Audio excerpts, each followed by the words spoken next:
I want you to tell me, what do you think of when you look at this box? I ask you because when I first looked at it, my thoughts were not very kind. Set aside for a moment the fact that the cover art is so bland you could serve it as a meal to an English granddad and they wouldn't even complain about it. But what I want to talk about first is this game's publisher, Simon, or Come On. They keep changing the pronunciation, and honestly, phonetically this acronym is cursed no matter how you slice it. The thing is, Africa, Simon sounds like semen, which is produced by glands.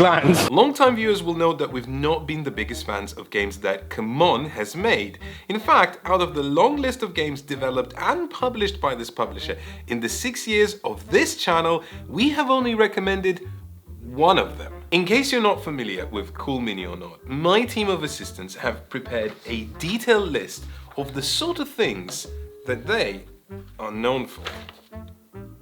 It just has the word plastic on it. Let's get a bit more real. If you enjoy the sort of big miniature experiences that Come On makes, then more power to you, but we found them more than wanting. For every cool mini, there's a shallow mechanism or an underbaked idea. That's the or not part. And whilst they're by far not the only publisher exploiting predatory practices preying on FOMO through Kickstarter pre-orders, they are the most prolific and egregious one and pretty much wrote the playbook. Look, I'm not here to moralize. If I did, I would be as hypocritical as Tony the Tiger telling you that Frosties are bad for your teeth. Instead, and believe me, this surprised me as much as anyone, I am here to tell you that this game, it's great! Before I tell you how this game gives every expectation, good and bad, a 180 flip, first let me explain what Project Elite is. In case the art didn't quite give it away, in Project Elite you will be hunting aliens. What's interesting here is not the what, but how. Each game will take a maximum of 8 rounds, and based on the scenario you've chosen, you'll have a different objective. For example, find the alien nest and shoot their eggs. Or find the alien nest and blow up their eggs. Or find the alien nest, trap an alien, and bring back their eggs. You know what they say, if you want to make an omelette, you gotta break some eggs. And in this analogy, this game is an omelette. Each round, more and more aliens appear. Sometimes way too many aliens appear. Sometimes way more than too many aliens appear. And then also a boss appears. And if but one ever reaches your base, game over, man.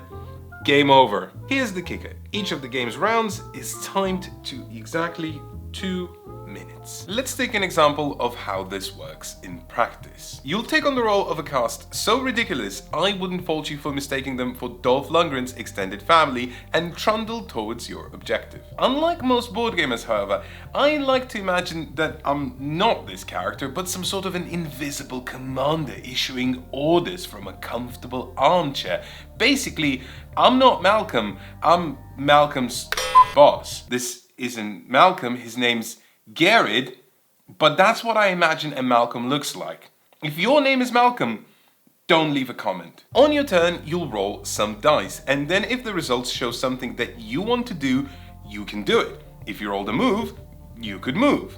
And you might say to me, Efka, these are 6 beefcake patties with muscles for legs and legs for muscles. Surely moving is going to be easy for these people. Here Malcolm has already exterminated the alien eggs, and now all he needs to do is roll some moves to return to his base and complete the final part of his mission. But oh no! What's this, Malcolm? You are suddenly surrounded by aliens. Damn it, how could this have happened?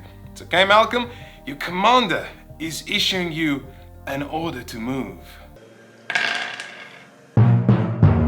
Dear viewers, it seems that Malcolm had an emergency call from his nephew whose dog ate his homework, so Malcolm had to stop and explain some high school trigonometry on his phone. Meanwhile, we have to resolve some of these red symbols on our dice. Anytime you roll an aliens move symbol, surprise, the aliens move. First, you must stop everything you were doing and move an alien. The arrows on the board, which for some reason always point towards your base, indicate the only possible movement directions. When this timer is ticking down, the last thing you want to see on a die is this red cross. And here's the thing, moving one alien out of 10, maybe 20 is not a big deal. It's just one space, but you're under pressure. You don't have time to think. You just want to move something, anything, and hope that it doesn't come back to hurt you.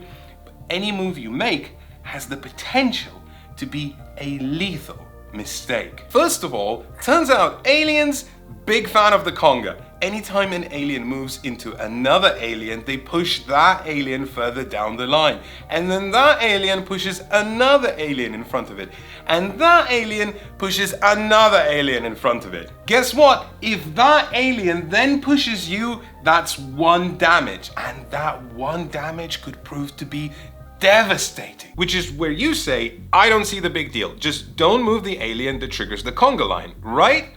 Sure, and if that's all it was, this game would be stupid, actually. But the real problems begin in the alien activation phase. This is where aliens move again, and instead of one alien, you will move all of the aliens. And this time, they don't just move one space, they can move two in case of the biters, and a whopping 3 spaces if they're the runners. That's the equivalent of free trigonometry tutorials, but that's not even it. If any shooters are within 3 spaces of you, they will activate and shoot you. Again, even a single damage could have devastating repercussions because your health marker crosses thresholds that lock your action dice away. If a biter is next to you, they will bite you. Also bad. Now imagine that you let one biter move into you during your activation. That's 1 damage. Then they'll bite you. That's another damage. Then they'll move again.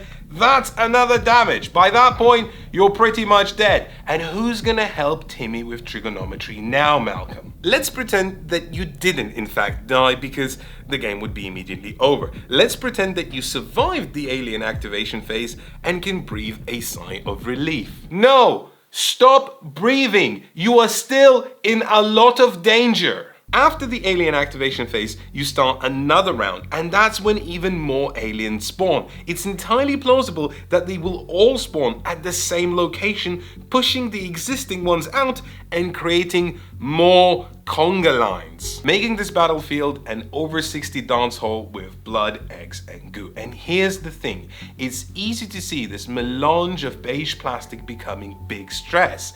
And I'm not gonna lie to you, it is, but so much of this has been smartly designed to be a smooth experience. Each of the game's 3 alien groups are distinct and you have to worry about different things when dealing with them. If your objective is surrounded by shooters, you want to pew them off the board first before you flitter away all your dice on nest burning and just sit there like a chump dying from lasers. However, when you're in the timed phase, during that period the distinctions entirely melt away.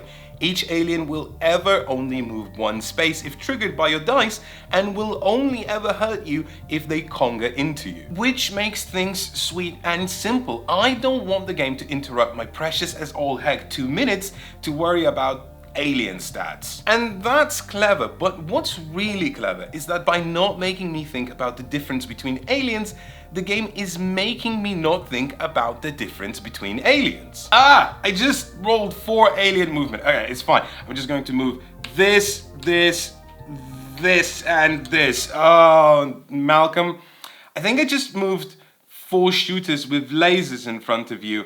And I guess Jimmy won't be passing his math A-levels. This might be obvious if you've ever played a real-time dice chucking game, but here's another trick. You can roll your dice as many times as you like, and you can use your dice as many times as you like, unless you lock them into the objectives or a special item that you have. Once again, there's some clever things going on here. Frequently results like gun or move or search are a welcome sight because they let you keep moving, shooting, or searching. Sometimes you'll roll a search result and you are nowhere near a search location. Do you then keep that that result and set that die aside. If you do, you'll only be rolling 3 dice in the hopes of trundling towards better gear. Is that a waste of time? Would you be better off rolling 4 dice and then try and roll a search symbol again?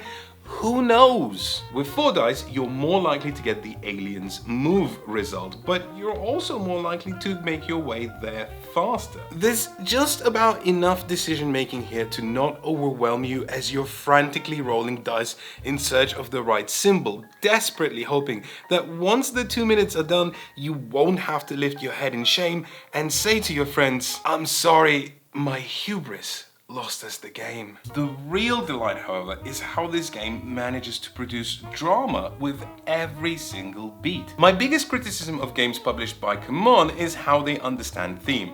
Depictions rely on referential winks or straight up parody, but more than most of it just feels emotionless. Whereas in Project Elite, every game, something memorable popped out right from under the cardboard. In one game, on the very final round, one of us made it back to the base having completed all of the objectives, whereas the last player couldn't roll a single move result and was surrounded by aliens. With only 40 seconds on the clock, every roll became an excruciating moment in a nail-biting finale. It's easy to see why I was so smitten with Project Elite, but like I said, it flipped all of our expectations. When I think of a CMON game, I think of jaw-dropping plastic and fantastic artwork. And when I look at Project Elite, all I can think of is, what the hell happened? Forget the alien with boobs on the cover for a second. What about the minis? I remember longingly looking at the miniatures in Rising Sun as I sold off my Kickstarter pledge thinking, gosh, I never want to play that game again, but I sure wish I had another reason just to keep those minis.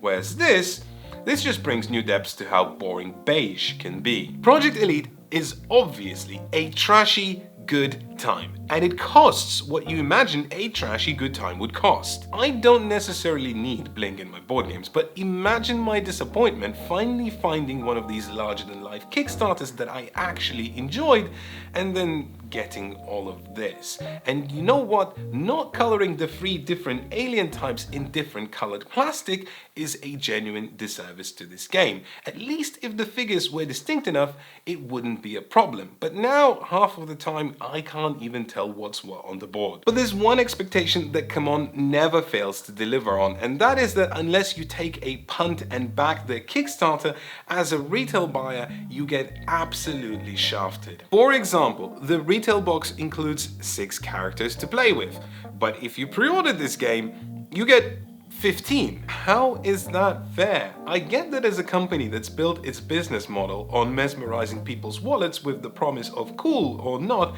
CMON has to offer some reward for early buyers, but this is just obnoxious. And sure, I am a little bitter that if I want to get all the extra stuff for a game I actually enjoyed, I now have to scour the seedy underbelly of secondary markets and pay exorbitant amounts of money for what people got for free. But what was I supposed to do? Back every single Kickstarter that Cool Mini or Not put out in the hopes that one of them's good? No, that's how they win, not you. And here's one final critique that actually relates to how this game plays. While I enjoyed every single game I played out of this box, I'm not sure that I've learned anything. Sure, there's some tricks you can pick up. For example, deliberately moving a shooter alien further away from you towards your base. It's scary, but you're a lot more likely to take him out if you've not taken any damage and all your dice are still there. But these tricks are few and far between. If you forced me to the wall and made me tell you an actual skill I developed playing this game, well, I can roll 4 dice now really fast. Okay, let's put all of that aside now. Should you buy this box? I really like it, but there's some things you should consider first. If real-time stress is a big factor for you, then you have exactly 2 minutes to run away from this box as fast as you can. But strangely, I found Project Elite almost therapeutic. Maybe it's just the pandemic syndrome talking, but the longer I spend days and days inside, the more I'm stressed out by gentle and calm Euros. Whereas this is kind of like cooking. with friends. There's a set amount of time to finish everything, you're juggling a lot of different tasks, and there's a very real chance something disgusting will start burning and setting off one alarm or the other. And if you're cooking with a friend, you're not even paying attention to what they're doing. You're all busy making your thing and just relying on your companion to come through. Trust. It's a nice feeling. Worth mentioning that in the past we've reviewed Magic Maze, which is a real-time game that's a lot cheaper, and despite not letting you talk to your friends, it feels much more cooperative. Also, it would be a sin not to give a nod to Now Boarding, our game of the year for 2018, that puts a very different spin on real-time cooperation. I'm not going to compare Project Elite to them too much because ultimately it's just a different game with different goals. So until someone invents a real-time cooperative game with a cooking theme, Project Elite gets a gooey recommendation from us. What about Overcooked? What? What's Overcooked? Thanks for watching this video all the way through. If you enjoyed it, then you might like to know that without Patreon, this genuinely wouldn't be possible. If you decide to support us, not only will you be one of the people responsible for our continued existence, but you'll also get various perks like monthly newsletters, audio logs, or maybe even a personal shout out like Richie Loki. Richie, I hope everything's still going great, and I hope that you're enjoying Brass Lancashire. I don't know how to end this, so here's a surprise dog.